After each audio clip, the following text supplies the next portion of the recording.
আসসালামু আলাইকুম। কেমন আছেন জানতে চাইবো না।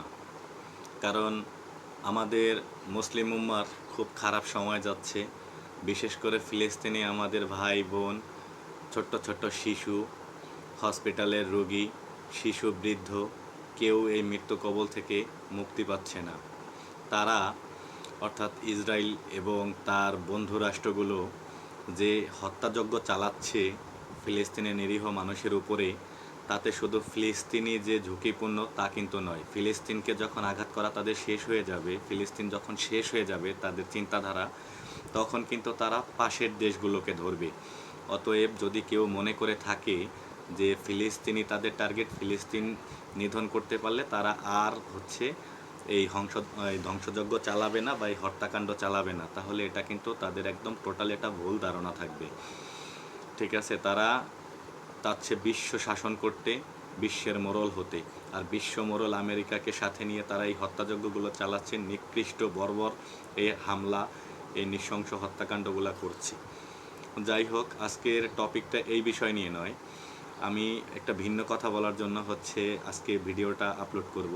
সেটা হচ্ছে, আমরা আমাদের জাতি ভাই, আমাদের ফিলিস্তিনির অসহায় মা ভাই বোনদের পক্ষে তাদের কাছে যেয়ে তাদের সাথে সহমর্মিতা জানিয়ে তাদের সাথে ঐক্যবদ্ধ হয়ে যুদ্ধ করতে পারবো না। আমাদের সেই সামর্থ্য নেই, সেই সুযোগ নেই, বা ইচ্ছে থাকা সত্ত্বেও আমরা যেতে পারবো না। আমরা এমনকি খাবারটা পর্যন্ত তাদের কাছে পৌঁছাতে পারতেছি না।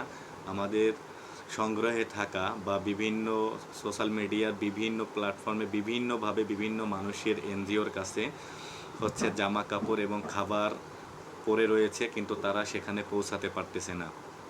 তো আমরা তাদের সাথে সহমর্মিতা জানানোর জন্য, তাদের দুঃখ কষ্ট শেয়ার করার জন্য ইসরায়েলকে ভিন্নভাবে একটু দুর্বল করার চেষ্টা করতেছি। আর সেটা হচ্ছে, তারা যেন তাদের যে পণ্যগুলো আছে বিশ্ববাজারে সেগুলো যেন বিক্রি করতে না পারে, সবাই যেন সেটা বয়কট করে, সেই চেষ্টাই আমরা অব্যাহত রেখেছি।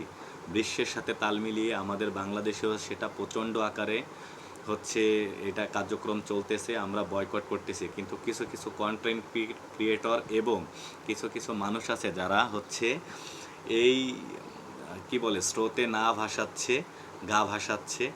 তারা কি করতেছে, একটা কোকা কোলা বা ডাব সাবান বা হেয়ার অয়েল, এরকম তাদের ইসরায়েলি পণ্য যেগুলো আছে সেগুলো কিনতেছে, কিনে তারপরে রাস্তায় ঢেলে দিচ্ছে বা পা দিয়ে মারিয়ে যাচ্ছে, দেখাচ্ছে যে আমি এটা বয়কট করতেছি। আবার আমাদের কিছু কিছু হুজুগে বাঙালি মানুষ আছে, তারা সেই ইসরায়েলি পণ্য যেই যেই দোকানে আছে সেই দোকানকে ভাঙচুর করতেছে, অগ্নিসংযোগ করতেছে।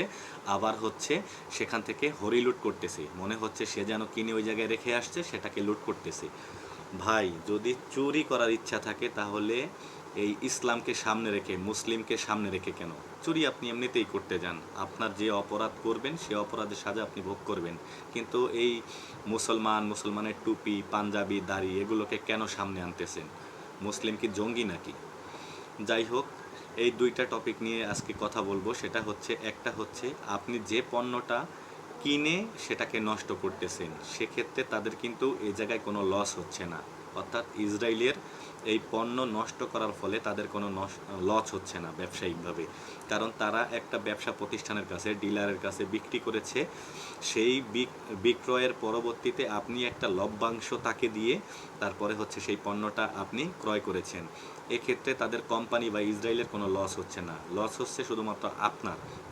এখন আপনি সোশ্যাল মিডিয়ায় দেখানোর জন্য, মানুষকে দেখানোর জন্য, সিম্পেথি পাওয়ার জন্য এই কাজটা যে করলেন, আপনি কি একবারও চিন্তা করেছেন যে আপনি যখনই পণ্যটা ক্রয় করেছেন তখনই ওই ওই কোম্পানিটা, যে কোম্পানিটা এটা তৈরি করেছে বা যে ব্যবসা প্রতিষ্ঠান এটা নিয়ে এসেছে, তারা উভয়ই লাভবান হয়েছে? আপনি এটাকে কেন ক্রয় করতেছেন? আপনি এটা সোশ্যাল মিডিয়ায় শেয়ার করুন যে এই পণ্যটা ইসরায়েলের, এটা বয়কট করুন, এটা বাংলাদেশি, আমাদের দেশীয় পণ্য ব্যবহার করুন। এটা করলে ইসরায়েলের লস হবে। এবার যারা এই যে বিভিন্ন পণ্য রাখার কারণে দোকানে ভাঙচুর করতেছেন, হরিলুট করতেছেন, নিয়ে আসতেছেন নিজের মনে করে, বা অগ্নিসংযোগ করতেছেন, তারা কি ভালো কাজ করতেছেন? আজকে বাংলাদেশে যারা দোকান করতেছে বিভিন্ন পণ্য রেখে, দেশি পণ্য, বাইরের পণ্য, ইসরায়েলের পণ্য, ইসরায়েল আমাদের বরাবর শত্রু ছিল, আছে, ভবিষ্যতেও থাকবে। কিন্তু যে এই দেশে ব্যবসা করতেছে সে তো আমাদেরই মা, আমাদেরই ভাই, আমাদেরই মানে দেশের মানুষ, আমাদেরই আত্মীয়, পরিচিত হোক বা অপরিচিত হোক, সে তো এই দেশের নাগরিক, সে একটা ব্যবসা করতেছে। আপনি তো চাইলেই তার ব্যবসা প্রতিষ্ঠান অগ্নিসংযোগ করতে পারেন না, লুটপাট করে নিয়ে আসতে পারেন না, ভাঙচুর করতে পারেন না। এটা মানবতা বিরোধী এবং এর জন্য আইনে অবশ্যই শাস্তি রয়েছে। আপনি যদি এগুলো করে থাকেন তাহলে আপনি কিন্তু আইনের আওতায় আসবেন, আপনার শাস্তি হবে। আপনি এগুলো করতে পারেন না। আপনি যেটা করতে পারেন সেটা হচ্ছে ইসরায়েলি পণ্য যেন এই জায়গায় সেল না করতে পারে, সেজন্য তাকে আপনি বলতে পারেন, বাধ্য করতে পারেন। বাজারে যেন কোনো পণ্য, ইসরায়েলের পণ্য ঢুকতে না পারে সেদিকে আপনারা সজাগ দৃষ্টি রাখতে পারেন। ডিলার দ্বারা আসে, তারা যদি মাল দিয়ে পাঠায় তাদেরকে আপনারা বলতে পারেন যে ভাই আমরা ইসরায়েলি পণ্য বয়কট করেছি, এই জায়গায় ইসরায়েলি পণ্য আসবে না এবং ইসরায়েলি পণ্য বিক্রি হবে না। এক্ষেত্রে কি হবে, ওই ব্যবসা প্রতিষ্ঠান বা ওই ডিলার যে পরিমাণ পণ্য সেল করেছে, ধরেন একটি কোকাকোলা, এই কোকাকোলা 100টি বোতল সে ক্রয় করেছে 10,000 টাকা দিয়ে। এই 10,000 টাকা কিন্তু আপনি যখন এই লুটপাট করবেন, ভাঙচুর করবেন, অগ্নিসংযোগ করবেন, তার দোকানও পুড়ে যাবে, মালামালও পুড়ে যাবে। অর্থাৎ শুধু কোকাকোলাই কিন্তু তার দোকানে ছিল না, তার দোকানে 10 লাখ টাকার মাল ছিল।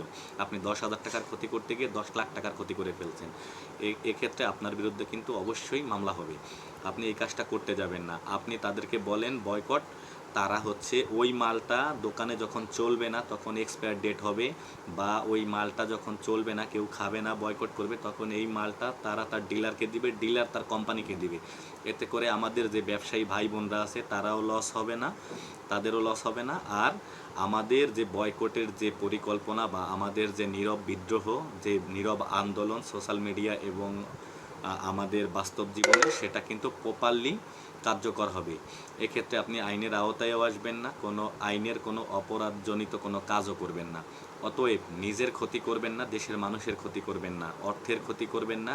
বিদেশি পণ্য, ইসরায়েলের বিশেষ করে এই যে পণ্য ধ্বংসের যে বিজ্ঞাপন, এই বিজ্ঞাপনগুলো দিতে যাবেন না। আপনি যত বেশি এটা হচ্ছে ধ্বংসের ভিডিওগুলো দিচ্ছেন তত বেশি এটার বিজ্ঞাপন হচ্ছে। অর্থাৎ তারা ফ্রিতে কিন্তু এই বিজ্ঞাপনটা দিয়ে বেড়াচ্ছে। যেখানে বিজ্ঞাপন দিতে কোটি কোটি ডলার বিনিয়োগ করতে হয় সারা বিশ্বে, সেখানে আমরা সবাই মিলে কী করছি, সেটাকে ক্রয় করতেছি, তাদের কোম্পানিকে টাকা দিচ্ছি, আবার সেটাকে ধ্বংস করে ফেলতেছি, নিজের অর্থদণ্ডী দিচ্ছি। অতএব যদি বয়কট করতে হয় তাহলে অবশ্যই দোকানে থাকা অবস্থায় আপনি বয়কট করবেন, সেটাকে কখনোই কোনোভাবে ক্রয় করবেন না।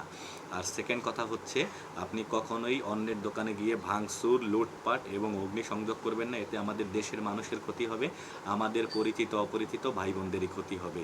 তো বিষয়টা অবশ্যই মাথায় রাখবেন এবং এই ভিডিওটা বেশি করে শেয়ার করবেন, যেন আমাদের এই দেশের কোনো নাগরিক, কোনো ভাই বোনের ব্যবসা প্রতিষ্ঠানে ক্ষতি না হয় এবং ইসরায়েলকে বয়কট করা হয় প্রপারলি।